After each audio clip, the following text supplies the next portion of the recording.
One of the things that impressed me the most when I was working with the elders and the years we were leading up to developing this place and opening it was, as you know, I did a lot of this work with you. We would get together some elders in a room and tape record them telling stories about the past, and we would encourage them to talk about the old days, and in particular the buffalo hunting stories, because there were a lot of them. There are stories about virtually everything in life, but we would ask them to focus on the buffalo hunting stories. And there were people that would tell stories that, of course, it was in Blackfoot, so at the time I was being told, I didn't really understand it.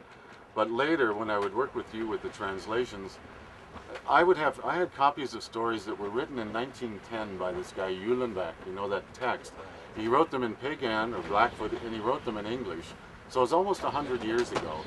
And when we would translate it and we'd look along, follow that story, it was almost word for word what was written down 100 years ago. Right. And I remember what amazed me about that was, I don't think that would be true in non-native culture today, that kind of consistency of the story and the realization that if you pass on things through oral tradition, there's a great onus on you or emphasis to not change it, to make sure you pass it on exactly as you heard it. Because that is your library, that's your history, there's nothing else, you know, there's no written language. It is the stories that the people tell from the old days that give all aspects of a culture's history to them. Right.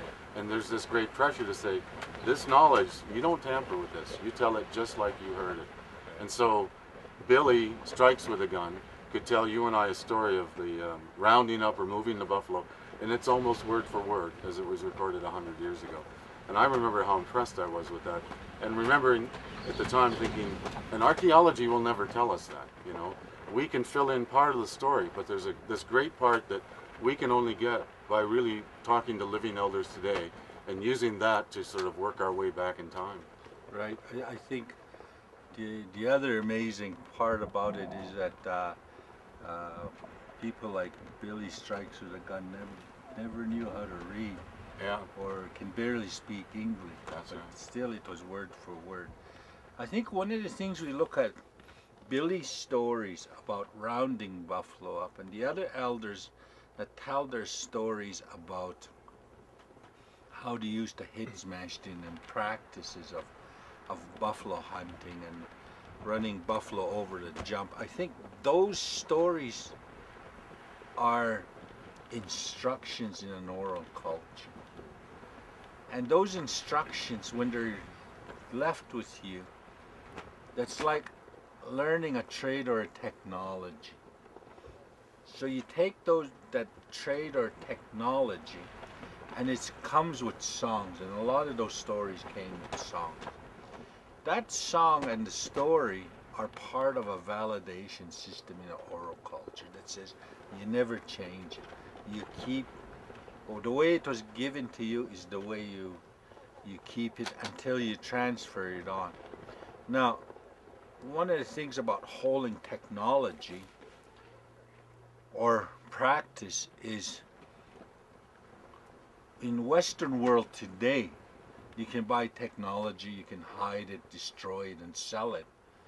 But our technologies like the buffalo hunts or the making the arrow points or designing the drive lanes, those technologies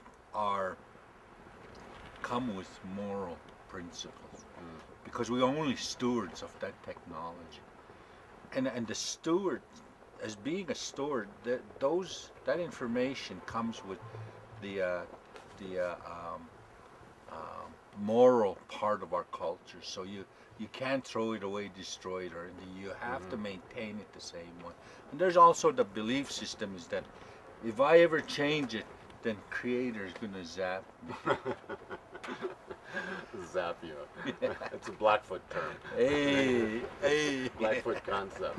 Yeah. I think that's something I've tried to get across in my book is the fact that all parts of society, all parts of culture were kind of steeped in a ceremonial set of rituals and beliefs that had to be performed for buffalo jumps to succeed. And of course, there's no way I can ever really do that justice because I'm not from that culture. And in the space of a single book where you want to try and cover everything, there's just a number of pages you can devote to the ceremonial side.